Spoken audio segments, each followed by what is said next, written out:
तो दोस्तों, आज मैं एक नए क्वेश्चन के साथ आप लोग के पास आई हूँ आप लोग को बताने कि इसका आंसर कैसे लिखेगा और एग्ज़ाम में सेम ऐसे आंसर लिखेगा तो शायद आपको अच्छा नंबर मिले। ठीक है। रचयिता किसे माना जाता है तथा प्रतिलिप्याधिकार का स्वामित्व किसमें निहित होता है, समझाइए। आंसर: रचयिता वह व्यक्ति होता है जो किसी मौलिक कृति यानी कि ओरिजिनल वर्क का निर्माण करता है। वह अपनी बुद्धि, कौशल और श्रम से किसी रचना को उत्पन्न करता है, इसलिए उसे कृति का निर्माता कहा जाता है, यानी कि ऑथर। उदाहरण के लिए लेखक, संगीतकार, चित्रकार, फोटोग्राफर तथा फिल्म निर्माता सभी अपनी अपनी कृतियों के रचयिता होते हैं। जैसे कि आप लोगों ने हाई स्कूल, इंटर बोर्ड की परीक्षा तो दी ही होगी।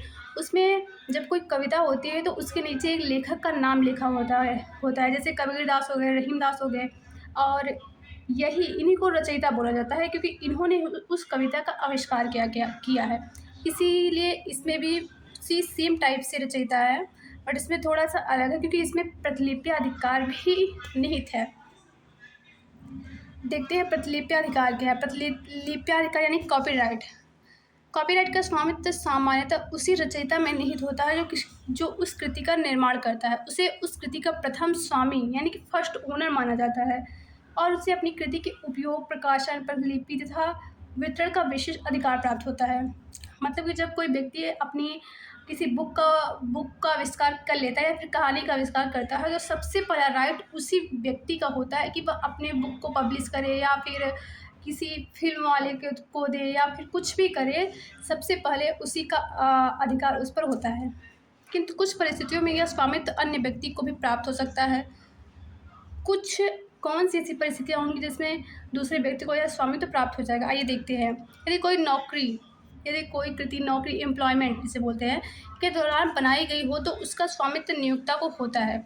इसी प्रकार अनुबंध यानी कॉन्ट्रैक्ट के आधार पर या सरकारी कृतियों के मामले में भी स्वामित्व अलग व्यक्ति या संस्था में निहित हो सकता है।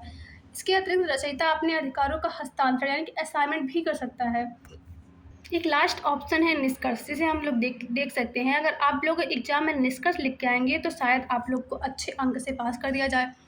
निष्कर्ष: इस प्रकार रचयिता वह व्यक्ति है जो कृति का निर्माण करता है और सामान्यतः वही प्रतिलिप्याधिकार का प्रथम स्वामी होता है, किंतु विशेष परिस्थितियों में यह अधिकार अन्य व्यक्ति या संस्था को भी प्राप्त हो सकता है।